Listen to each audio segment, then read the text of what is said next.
Gail E. and Wes Kopp Memorial Pollinator Garden. In 2020, the Mining and Rollo Jameson Museums announced the inauguration of the Gail E. and Wes Kopp Memorial Pollinator Garden to celebrate the memories of longtime museum volunteers Gail and Wes Kopp.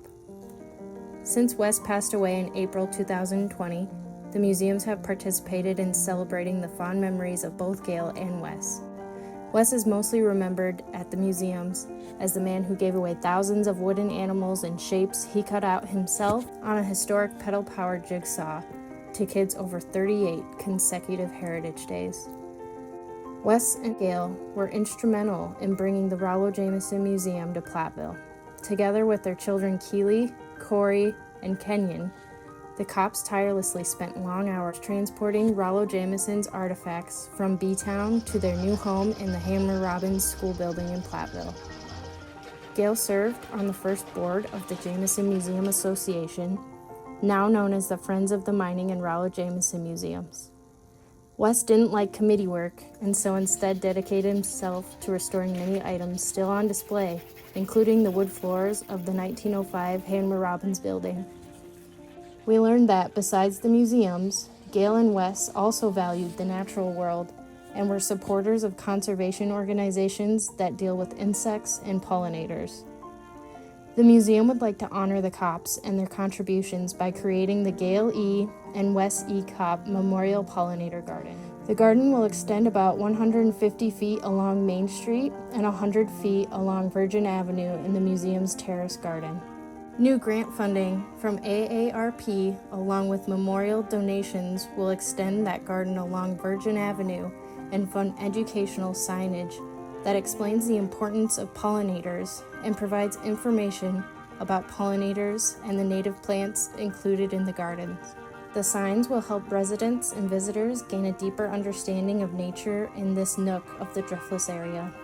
The various woodcuts that Wes created over the years at Heritage Day will be incorporated into the gardens as well. The budget for expanding the gardens and adding interpretive signage is approximately $2,800.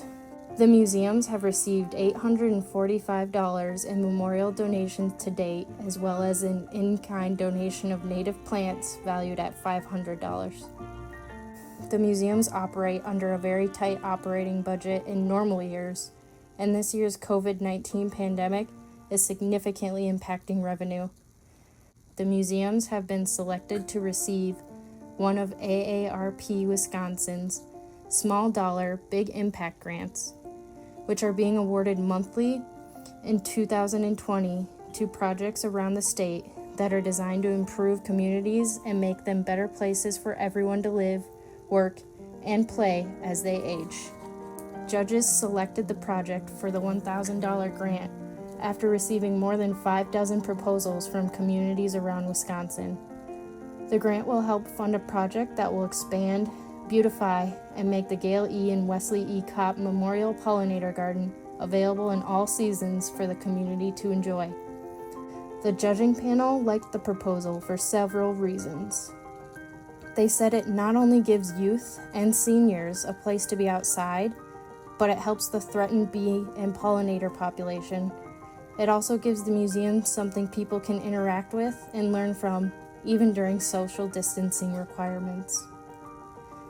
The judges said the innovative idea honors longtime volunteers, leverages other resources, and helps the museum pivot its programming.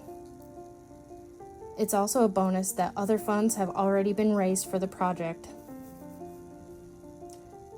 Our hearts are with the Kopp family and their many friends, and we want to keep both Gail and Wes's legacy alive at the museums for years to come. The garden will beautify the downtown Main Street community, draw visitors to the museums, provide pollinator habitat, and honor the Kopp family.